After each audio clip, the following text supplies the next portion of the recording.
Welcome to Front Office Sports. This is Colin Sala, a reporter for FOS, and I'm joined today by WNBA Hall of Famer, Amazon Prime WNBA analyst, and as well someone who has been in the front offices, specifically in the NBA, Swin Cash. Swin, how are you doing? I'm doing good. Good, Colin. But don't shortchange me now. And I was in the WNBA front office first with the New York Liberty as director of franchise development. So I started in the W, went to the NBA, and now we're back on television. Right. I miss that. The thing is, Little it's one. so long. It's so long of a resume. I could have said so many different I things. appreciate you. But like you said, I want to get started here because the WNBA season is starting. You're going to be working with Amazon. It's a pretty historic season coming up. But I wanted to start by asking you specifically about your experience as a broadcaster with the NBA in terms of the role you had. It was a very unique role, a front office insider. How was that experience like in the first year of Amazon holding the NBA rights? Yeah, I think it was really unique from a standpoint of you know, my institutional knowledge came from my background of 6 years being with um, the New Orleans Pelicans in the NBA and understanding dynamics of kind of trades, roster building, departments within, operations. And so being able to be on set and not just only speak to the game from a player perspective, but to also give you some insights of what teams may be thinking. I felt was really a nice sweet spot for me. Obviously, I was able to also get some more time with my family, take some time off, and just shout out to Prime because they allowed me to kind of get my feet wet a little bit, but at the same time make sure I was managing my schedule. And so I'm excited to be back now on this other side with the W. I wanted to touch on that. You just shouted out Prime. I want to touch on that in terms of how is it going to look like? What can we expect from WNBA coverage? Because it seemed like a pretty successful first year covering the NBA for Prime. So how will what should fans expect for this iteration now that it moves into the W? I think if you look at the talent we have across the board, I think one, they've been very intentional about bringing in voices that not only played the game, but have covered the game as well. And so I think from our game production, it'd be very similar to how NBA was. Like they're investing in the product. And that's what I love most is like the architect and building of the platform. And so, what I'm most looking forward to is not only our pregame or half times, but that nightcap is something. I think our post game is where people will get an opportunity to see our personalities, our storytelling, and kind of going a little bit deeper into some of those storylines. So that's going to be a lot of fun. I'm curious because we have a lot of new fans in the W right now. Over the last few years, you were obviously one of the best players in history. So is that kind of part of what your role is? I guess. Do you want to show them like this is what the history was, this is what you missed out on, or are you looking at doing something different? No, I think, I'm not one of those people where I sit and I'm just like, you better understand, that what we laid down here. I'm very respectful that I think you can be a new fan, but want to understand the history in order to make yourself a better fan. And so that's the approach that I take is like, let's learn about the history so that you're even a more rabid fan for Asia Wilson. Let's learn about some of the players that may have went through some of the struggles that she did that couldn't get to that four-time MVP, but now she has all these other opportunities and now the game has evolved in a certain way. And so storytelling does not need to be something that makes people feel like, oh, I don't know anything because I just got here and Caitlin and Angel's all I care about. No, it should be like, man, this is so good now. Let me go a little bit deeper so I can learn about my team or other players that helped build this. And so it's just the curiosity. If it's there, come rock with us. If you want to have some good laughs, come rock with us on Prime. If you also want to get some good coverage, because I done told Candace once, twice, and third time, Candace is gonna bring her authentic opinion. Coop's gonna bring hers. You got Spoon, you got Ty, you got our game crew. Everybody, I tell everybody, we're gonna bring our authentic selves and we're gonna have a good time. That's what you want to see. And I think how they've done it for the NBA on Prime, it allows us to see kind of a blueprint of how we can lean into that and even go a little deeper if we want to. I love that. I love that perspective. Like it's different. Sometimes you see different things online and whatever. I love you being able to talk about it that way. Um, I will touch on the biggest story of the offseason, which has been the CBA. Not too deep because we all talk about the salaries and all of that. But I wanted to ask you, what to you maybe was stood out outside of the salaries, in terms of the CBA that was just agreed upon this offseason. Well, Colin, so as also someone who is an investor in the WNBA, there's only so much that I can say, but I will say this is that I was so happy to see that both sides stood and walked hand in hand to get that deal done. That shows the level of partnership and commitment that's needed to continue to build this league. That's number one. That's what I really loved about it getting done. Now we can talk about the other part. I think the other side of this was the commitment that this CBA was. No, take the dollar amounts out of it. It was intentionality around, let us try to do something for the players that have helped build the league.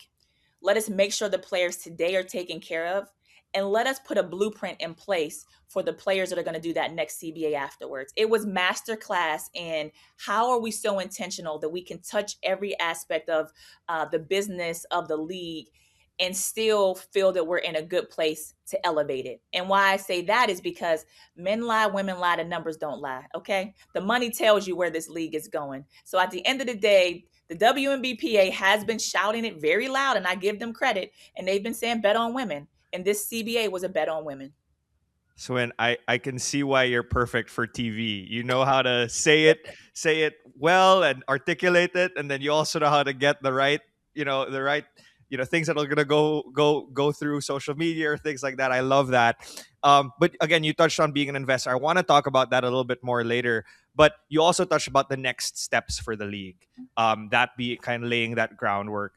We know that there's going to be expansion soon.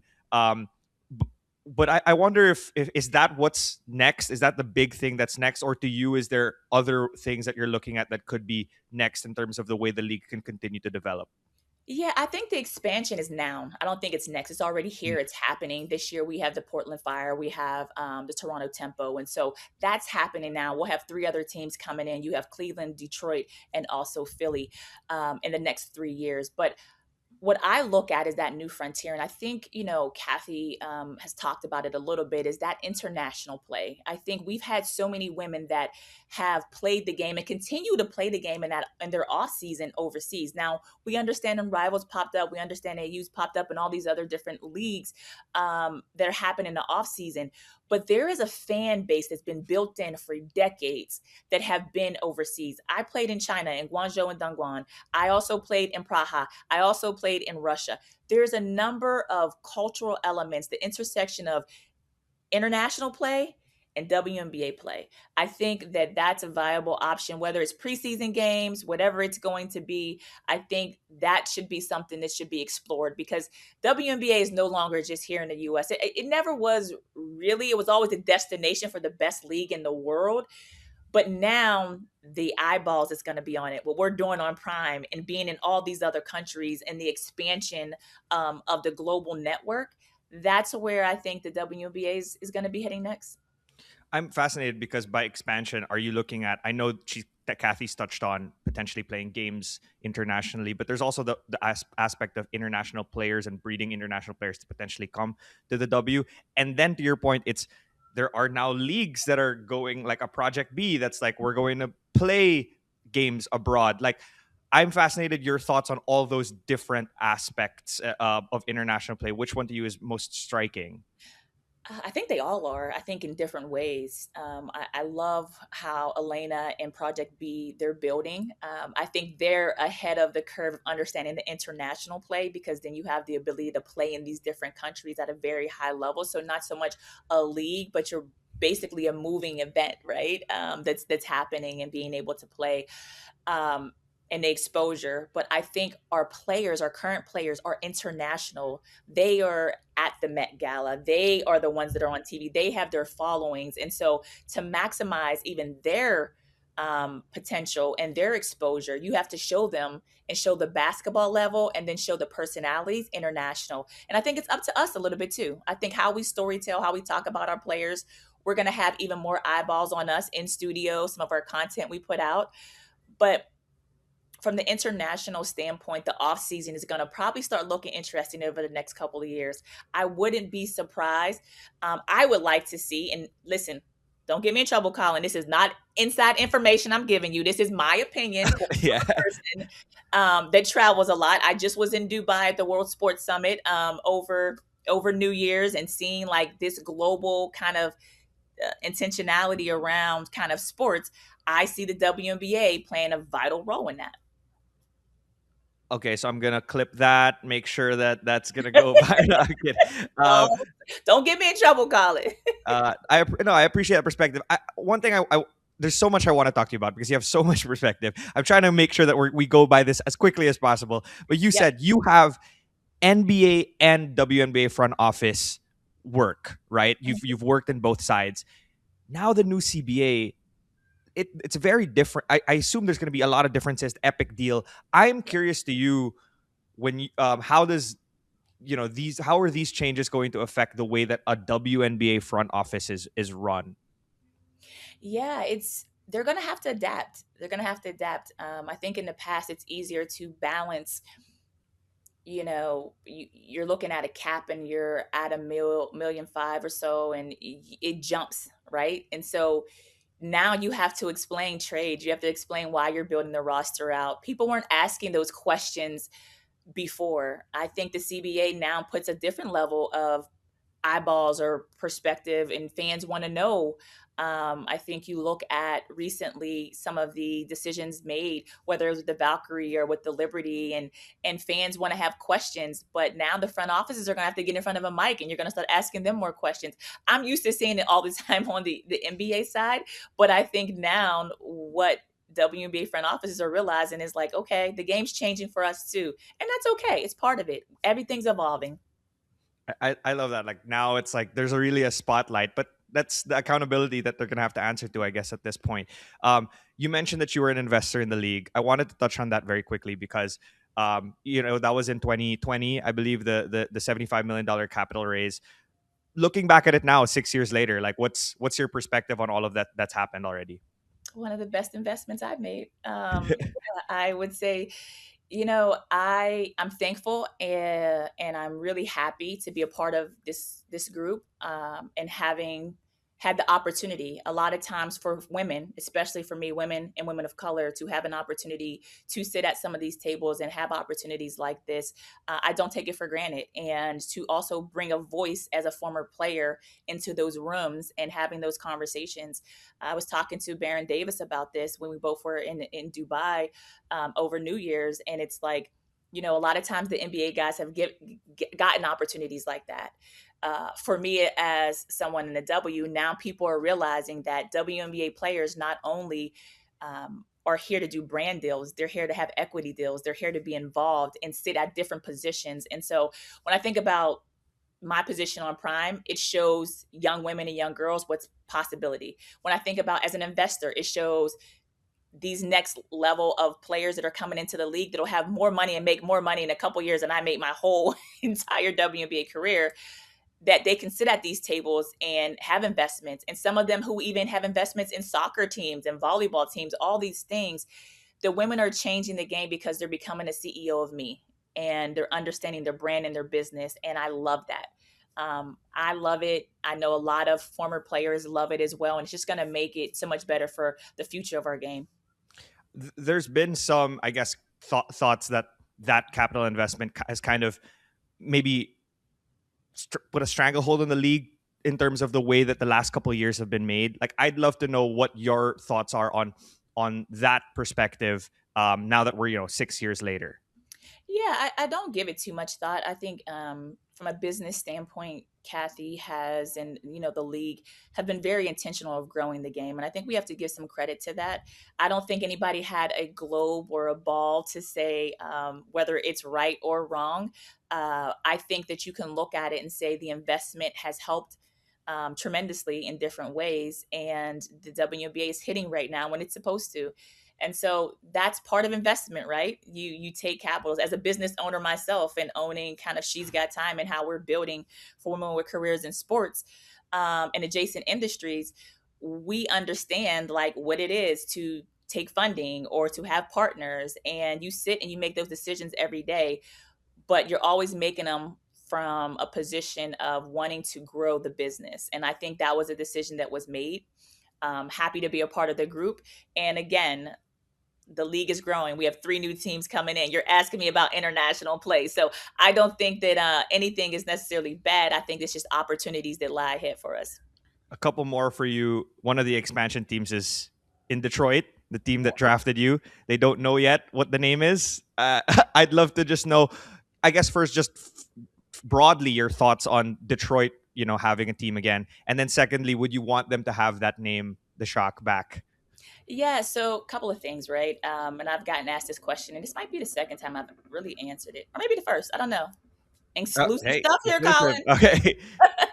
I will say this: excited, ecstatic about the WNBA coming back to Detroit. I was in an era with Mr. Davison, and when we won our first championship, I mean, it was a time. Rip always says it's a time to be alive in the early 2000s in Detroit, and to see how the city right now is percolating with the Pistons, to know the Shock are coming back, and that these teams will be downtown Detroit. That is now coming back after all the recession and everything.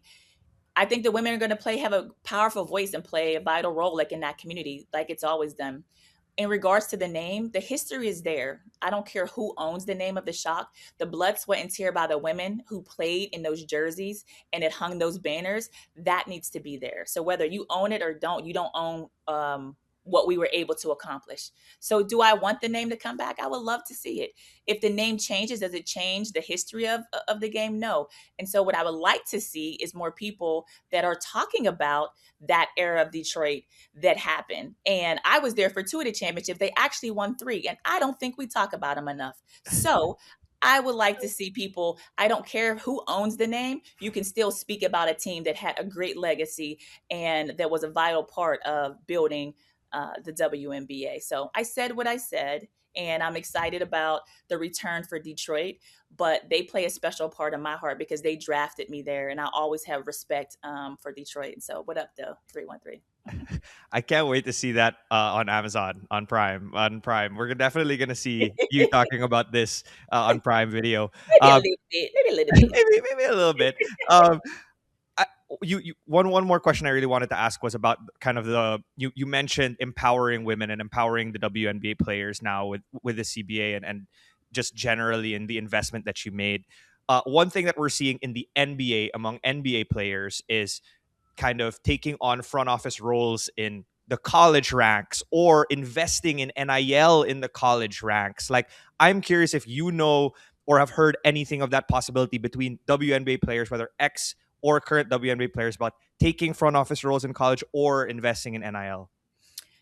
Yes. I think there's opportunities. I think women are getting more and more opportunities. I think, John Wall just took president of basketball operations for Howard.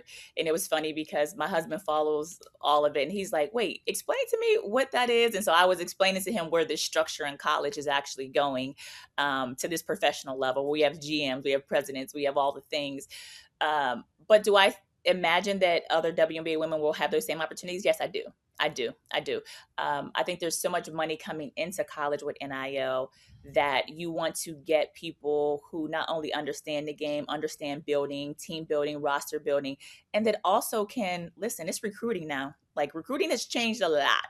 Like, there's no more just the fancy, let me get you some pictures and make sure you have something to put on IG. Like, people are asking real questions.